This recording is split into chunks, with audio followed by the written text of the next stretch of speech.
She thought stealing my project would make her look brilliant.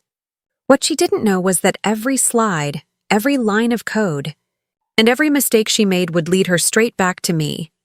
My name is Nora Hale, 34 years old, a data systems analyst at one of the biggest logistics firms in the country. For most of my career, I stayed quiet, buried in numbers and logic while others played politics. But that all changed the day someone tried to take credit for the work that defined everything I'd built. Before I tell you how I let my coworker walk into a boardroom and expose herself, tell me in the comments where you're watching from. The story begins with Ava Jennings, my teammate and, unfortunately, my office's favorite face. She was charming, photogenic, and fluent in the language of meetings. She knew how to make executives feel like geniuses for agreeing with her. To them, she was magnetic. To me, she was a spotlight thief. And me? I was the one behind the curtain, building the systems that actually made their bright ideas work. Everything started on a Wednesday, the day our company prepared to unveil a massive innovation. Project Helix. It was an AI-driven logistics model designed to predict supply chain disruptions weeks in advance. I had spent 4 sleepless months creating it from scratch. Every dataset, every algorithm, every validation model carried my signature. It wasn't just work, it was me. Countless nights ended with me staring at lines of code that blurred into sunrise. My desk was littered with empty coffee cups and Post-its full of math scribbles. Sometimes Liam, a junior analyst, would wander over. He'd watch me work and shake his head in amazement. "You build things that actually think, Nora," he said once. "No one else here can do that." He meant it. And he was probably the only one who truly understood what I did. Ava, on the other hand, had a different kind of intelligence.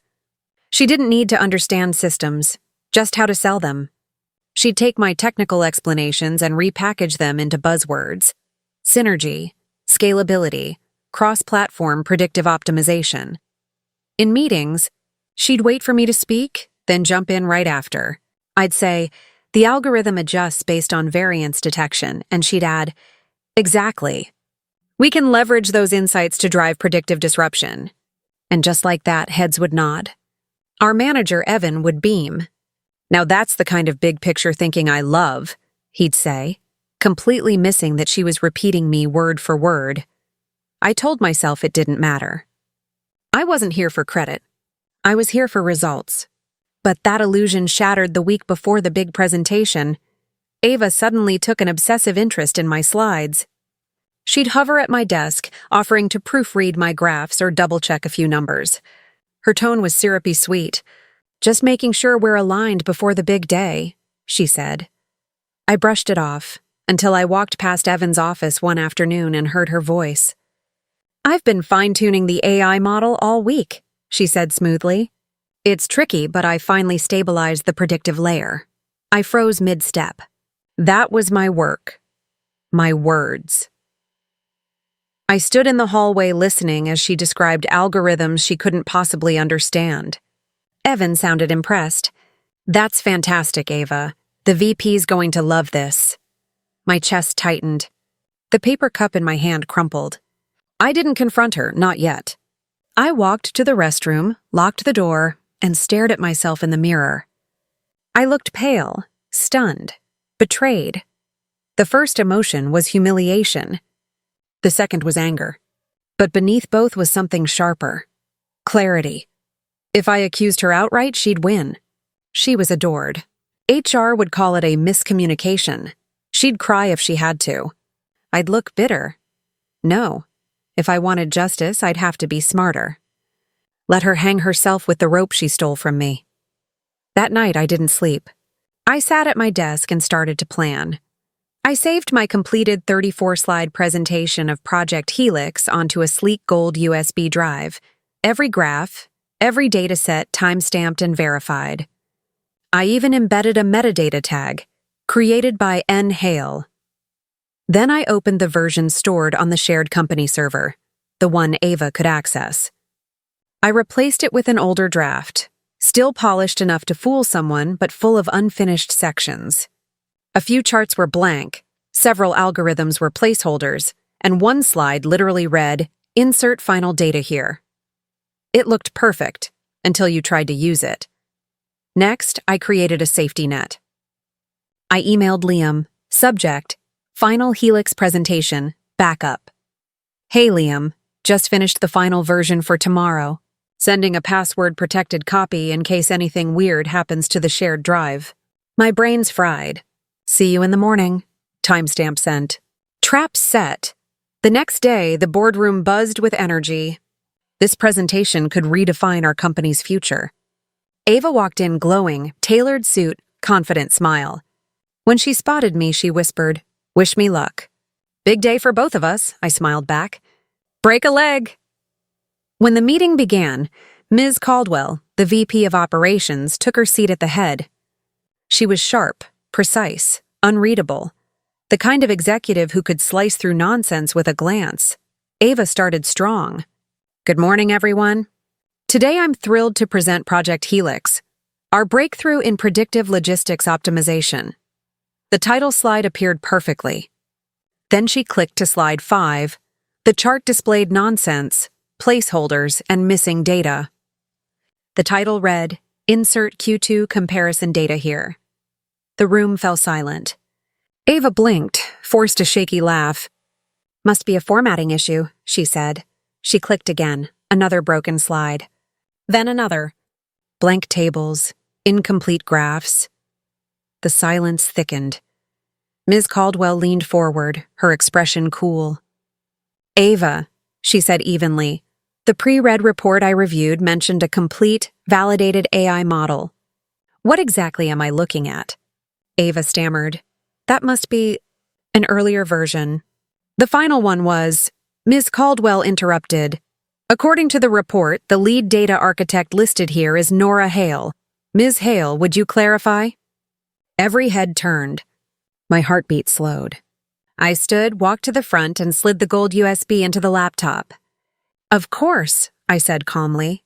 The screen blinked, then filled with flawless visuals. Clean data, sharp graphs, functioning models. "This," I said, "is the final version of Project Helix, including the predictive variance algorithms and validation benchmarks." As I presented, the atmosphere shifted. Questions came and I answered everyone confidently.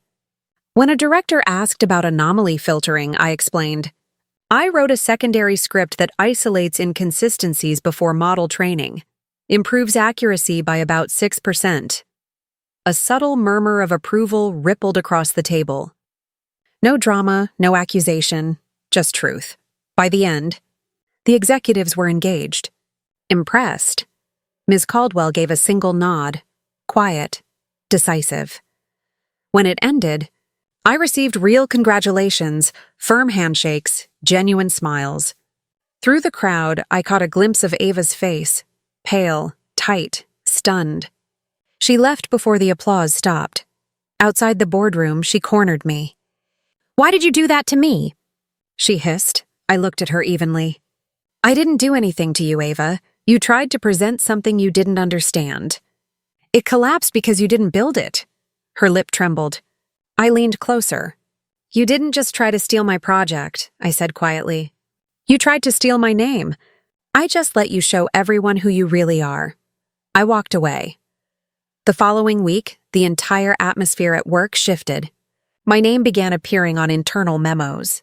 Colleagues who once overlooked me now sought my input. Even Evan, who'd once favored Ava, couldn't meet my eyes. Then, an email. "Miss Caldwell would like to see you. Her office, top floor, panoramic windows, minimalist decor." She didn't waste words. "Nora," she said, "competence belongs in leadership. I'm promoting you to lead the national rollout of Helix. You'll report directly to me." My throat tightened. "Thank you," I managed. That afternoon, a company-wide announcement went out. Ava Jennings has resigned, effective immediately. When I returned to my desk, a folded note lay on my keyboard. Her handwriting sharp and rushed. 3 words, you were right, I kept it. Not as a trophy, but as a reminder. 6 months later, I lead a team of brilliant analysts, people who value work over appearances. Sometimes, when I'm presenting data in a bright boardroom, I catch myself smiling. Not Ava's flawless performance smile, a smaller, real one. I think about those long nights when no one noticed me, about how the truth eventually surfaced without me having to shout. And I've learned something I'll carry forever. The loudest voice in the room isn't always the one that's right. Sometimes, the best revenge is quiet, letting your work speak a language no one can fake. Truth, skill, and proof. That's my story. Thank you for listening. Has anyone ever tried to take credit for your hard work? How did you handle it? Tell me in the comments. I'd love to hear your stories. And if you enjoyed this, please like and subscribe. It really helps the channel. See you in the next one.